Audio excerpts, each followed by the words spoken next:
Em nome do Pai, e do Filho e do Espírito Santo. Amém. Salve, meus queridos irmãos e irmãs. Hoje, 2 de novembro, comemoração de todos os fiéis defuntos. Comecemos a nossa meditação com um texto tirado da primeira epístola de São Paulo aos Tessalonicenses.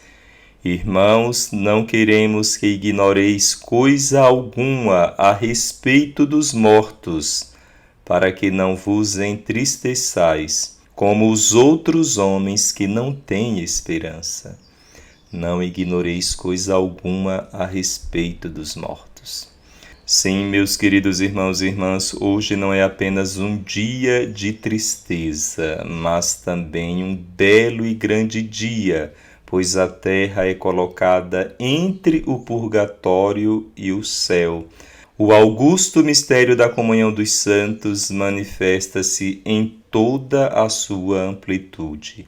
As três igrejas hoje estão mais do que nunca unidas, a triunfante, a militante e a purgativa, ou seja, a igreja dos santos gloriosos, dos que militam aqui na terra e dos que estão em processo de purificação no purgatório.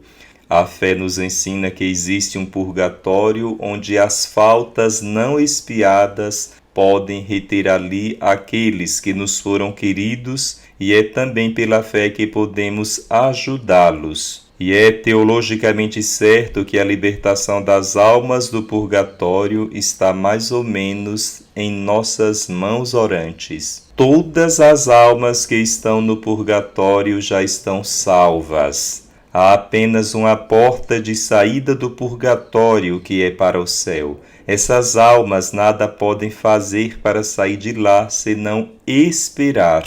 Desse modo, podemos ajudá-las para apressar o seu tempo, para antecipar o céu delas. E por isso oferecemos santas missas, jejuns, esmolas, rosários e também aplicando as indulgências. O dia de hoje é o dia aplicável de indulgências às almas do purgatório. Isso significa que pelas nossas orações é possível libertar as almas de seu castigo temporal no purgatório para que possam ir imediatamente ao céu.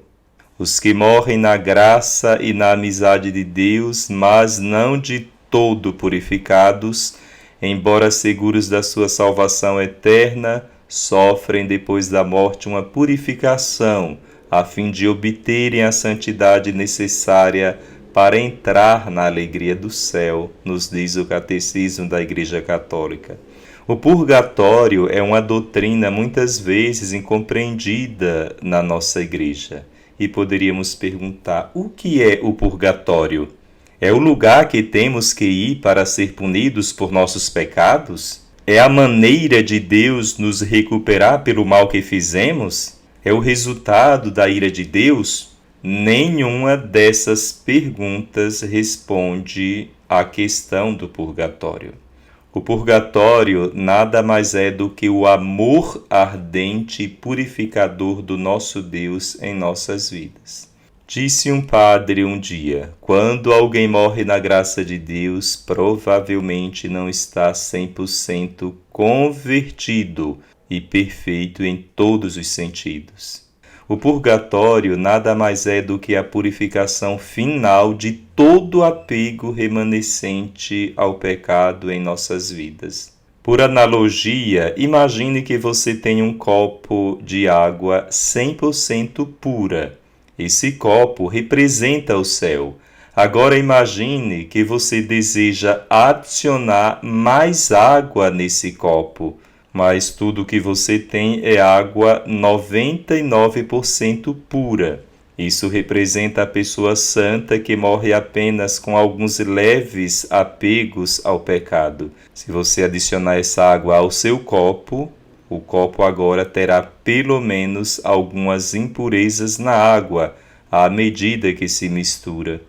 O problema é que o céu, o copo original de 100% de água pura, não pode conter nenhuma impureza. O céu, neste caso, não pode conter nele o menor apego ao pecado. Portanto, se a água 99% pura for adicionada ao copo da água 100% pura, deve ser purificada desse 1% de impurezas, que se trata do apego ao pecado. Isso deveria ser feito idealmente enquanto estamos na terra.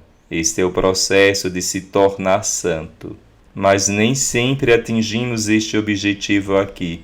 O purgatório é o processo após a morte de purificar o último de nossos pecados, para que possamos entrar no céu 100% livres de tudo que tem a ver com o pecado.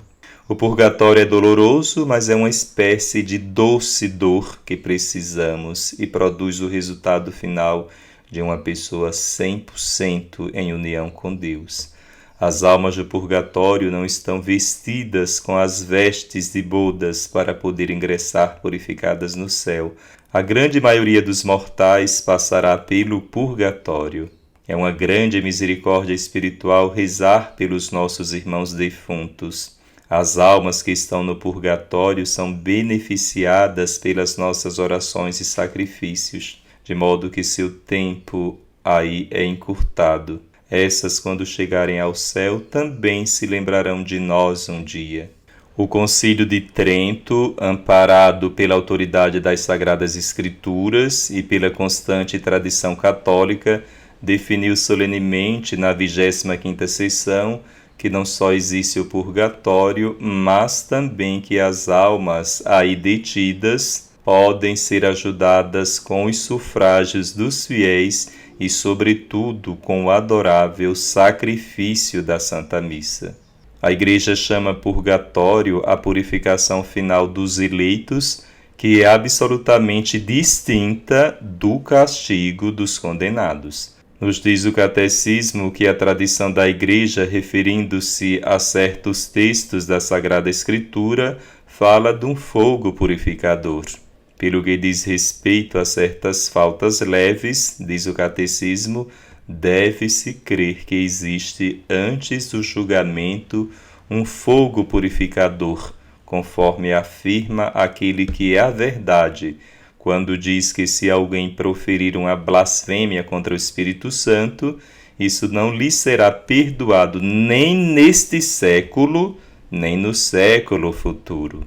Desta afirmação podemos deduzir que certas faltas podem ser perdoadas neste mundo e outras no mundo que há de vir. Terminemos esta reflexão com a oração de Santa Gertrudes pelas almas do purgatório. Eterno Pai, ofereço-vos o preciosíssimo sangue de vosso divino Filho Jesus, em união com todas as missas que hoje são celebradas em todo o mundo, por todas as santas almas do purgatório, pelos pecadores de todos os lugares, pelos pecadores de toda a Igreja, pelos de minha casa e de meus vizinhos. Amém. O Senhor esteja convosco, Ele está no meio de nós. Abençoe-vos Deus Todo-Poderoso, Pai, Filho e Espírito Santo. Amém.